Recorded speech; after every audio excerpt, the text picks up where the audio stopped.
My name is Natalie Africa. I come from Johannesburg. I graduated in 1992. When I left the Institute in 1992, I was very interested in social justice issues. I grew up in a very activist family. I come from South Africa, and the struggle against apartheid was something very important to us. And I grew up in that environment. So when I left the Institute in 1992, I returned to South Africa, and I really wanted to get to know the country and how people were living, how people were struggling. And I was very interested in gender and women's empowerment. So I started working in the nonprofit sector, and I worked in women's economic development for several years. So for those first few years of my career, I really was working in the women's movement, doing a lot of very activist work.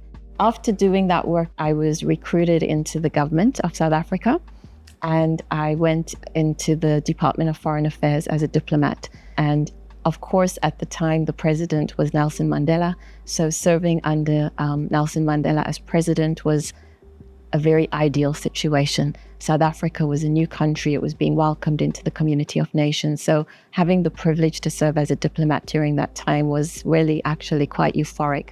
And so I had now worked several years in nonprofit sector. I'd now worked 7 years in government. I thought, what do I not know anything about? And I thought, I don't know anything about how business works or the private sector. So I decided to join the private sector, and I went into banking.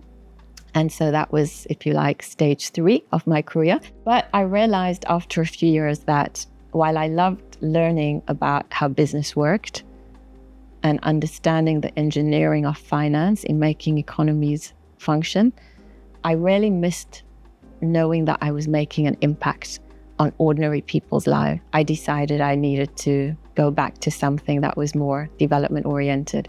And I had the opportunity to join the International Finance Corporation. And so they wanted someone who had finance experience and gender experience. And luckily I had both. So that was how I moved into international development.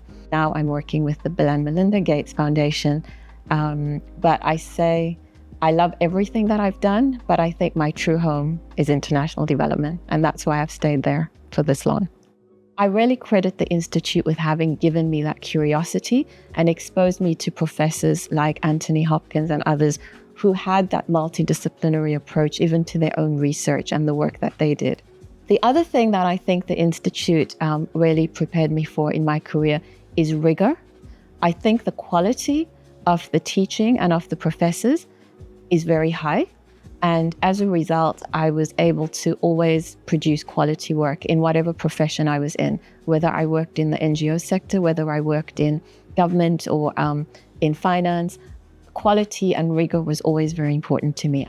And so having come from an environment like the Institute helped me a lot because I was able to be a bigger person and to step above the level of, if you like, prejudice and pettiness.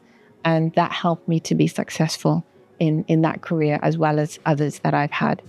Like I say, when you're here, you don't realize all those things that the Institute has to offer. But when you go out into the world and as you take on all the different challenges and then see what you're able to accomplish, that's when you're able to look back and say, wow, I was so lucky. I was so privileged to have had that opportunity to study at an institute which in its DNA is able to offer so many advantages, and they help you become that person that can be successful in this very complex, multidimensional world that we live in.